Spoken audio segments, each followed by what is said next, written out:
What's up, everybody? Rory McDonald, MacDon and Associates, coming to you with the next episode here of Tuesdays with Rory. And today we're going to be getting into the housing market, what is actually happening within the housing market, and do I think the market is going to crash? You're hearing it like crazy. You get on the news, there's people who are very against the idea of the market crashing, and there's people who are, no, it's going to crash anytime now. We're just waiting for the bubble to pop. And I want to get on here and just share with you all some of the information that I believe, and then hopefully that can give you an idea of what you think is going to happen. Because I'll be honest with you, I say this all the time, nobody really knows. There's always new things that happen within our world that change the market, that change what's happening. And I don't know what's coming in a lot of ways. And so this can change in the matter of a few days, a few hours, a few weeks, whatever it might be, depending honestly on what is happening within our world. So before I get started though, I want to share with you guys, I have a friend who is deathly afraid of getting on airplanes, doesn't want to get on an airplane, doesn't want to get anything, have anything to do with it, but they drive a really nice car. They have a tendency to drive a little bit fast, got a couple tickets in their background. And I remember asking this person, I said, hey, why is it that you're so afraid to get on an airplane? Just out of sheer curiosity. And they said, well, I'm scared because I'm worried about the plane crashing, and I'm worried about, me losing my life on an airplane. It's amazing. The reason why I share this with you is because of the statistical side of things. So often we make a decision out of an emotional standpoint, out of just what I think is reality, and not necessarily out of what is real and what is statistics. And that's where we need to be, specifically with the housing market. You might not know this. You have a 1 in 2 million chance of dying on an airplane. But every day you get in your car and you drive to wherever it is that you got to go. You go to the store, you drop the kids off at school, you drive through the drive-through line at McDonald's, you drive down, maybe it's to school or to work, or you take the family on vacation and you drive down to Florida or whatever it might be. When you get behind the wheel, you have a 1 in 7,000 chance. The chances are way higher. The probability is greater for you getting into an accident and dying driving a car than you are getting in the seat of an airplane. So I share this with you again because understanding the statistics of what it is that's true, you can actually make an informed, real decision. Now, here's reality. What we are seeing in the market today is a true supply and demand issue. It's a very simple equation. It's an easy equation. The supply is incredibly low, and I'm going to explain that in a minute. When supply is low, the demand goes super high. For example, here's, ready for this? Reality is our government has shut down pipelines here in the United States. The supply of gas is lower. It is lower. It's reality, and anybody can look at it and say, no one can look at it and say that that's not true. The supply is incredibly low, and that is the reason for the gas prices being the way that they are. If you have built a home in the recent years, the recent months, since COVID really, you'd know that the price of lumber has more than doubled. Now it's coming down now, but the supply of lumber was so low due to COVID and people not working that the demand for lumber has gone up, and therefore raising the price of lumber.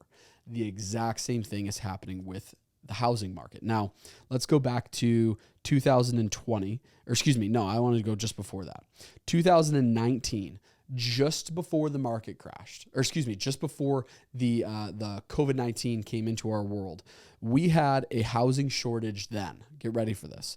There were 49,000 homes in Michigan alone, 49,000 homes that came on the market, or that were on the market in August of 2019. 49,000, almost, we'll call it 50,000. 50,000 homes were on the market. Today, we have 32,000. Now, you might not look at those and say that's a big deal. That's a massive deal. We're talking the difference of 18,000 homes, months worth of inventory not being on the market, not being available, supply being incredibly low. And naturally, when supply is low, the demand for those homes is higher. There's only one house in the neighborhood and everybody wants it. And so naturally what you get is people coming in and purchasing those homes at astronomical prices. It's normal. It is what's happening. It's not necessarily healthy for our economy and for the housing market, but it is real and it was happening. It's continuing to happen now on a lesser scale right now, but it is still happening now. Now, here's the reason why I think the market is not going to crash. I think that we are in the midst of a market correction. Now, there's a vast difference between the two. What we're seeing is coming out of COVID, we saw a lot of people leaving states that had a very high tendency to shut things down, tendency to slow down the economy and the market, i.e. California. California is the best example. California over the last, I think since the existence of California and people knew about it, since the Dust Bowl, people have been moving to California, and we have seen a population increase in California historically, always. This is the first year, the first time in American history where we are seeing a decrease in population in California. Where are those people going? They're going to Texas, Tennessee, Arizona, Florida. They're moving to those states that have a few different things. First of all, they don't have a state income tax or a lesser state income tax than California. And the second thing that we're seeing is people want to have their freedoms back and they want to be back into those areas where COVID restrictions are a little bit less. Now, your idea on that doesn't really matter. I'm just saying what it is that people are feeling and what it is that they want and the reason why they're going to those areas. Now, some of those people who left California came to Michigan. You go back 25, 30 years in California, people would be able to buy a $150,000, $250,000 house. And now today that house is upwards of $1.5 million. Now you buy a house for so little. Reality is you have $900,000, $1 million, $1.2 million worth of equity in the home. You're leaving with some cash. And if you're in a rush, you don't care what it is that you're purchasing a house for. You're buying it with cash anyways, and you got a ton of it stacked up to begin with. And so that is the reason why we saw so many people overbidding on homes, tens, if not in some cases, hundreds of thousands of dollars over the asking price, giving appraisal guarantees, not worrying about the inspections, closing as quickly as they possibly could. That's why we saw all of that. People were in a really big rush. Supply was super low then too. And it's staying that way. Nothing is changing. And that is the reason why I believe we're not headed towards a market crash where we see a decrease in all these homes. Now, I know what you're probably thinking. Well, we're in a recession. What's going to happen? We're in the midst of a recession right now. You're right. We are. A recession is a negative income from the GDP, a negative GDP here in the United States, 2 consecutive quarters in a row. And reality is we do have that. We are in the midst of a recession. And the last big recession that we had was in 2008. Now, the difference between that and what is happening today, get ready for this. In 2008, the market did not go down. The housing market did not go down because of a recession. There has never been, you will not find statistics, and if you do, send them over to me because I looked everywhere. There is nowhere that you can find that a recession happened and then the housing market decreased. In fact, we see regularly that a recession happens and then we see the housing market actually increase. We're not seeing the opposite of that happening. This is not something new. In 2008 is the only time where we saw them both go down, recession happening and the housing market going down.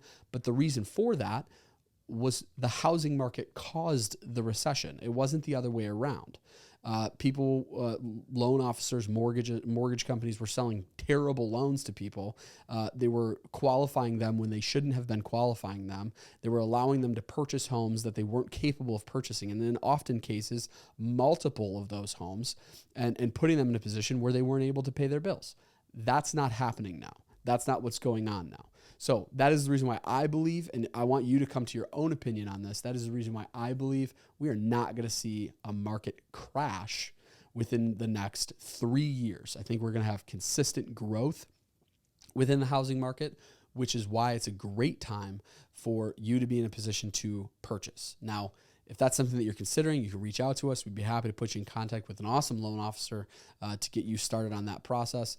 But I truly believe that if you are in a position where you're capable of purchasing right now, it is worth going down that road. It is worth having that conversation, and it is worth purchasing a home, because I do believe that we are going to be in a position of growth over the next 3 to 5 years. So if you got any questions about that, you can definitely reach out to me. My phone number is 586-306-8800.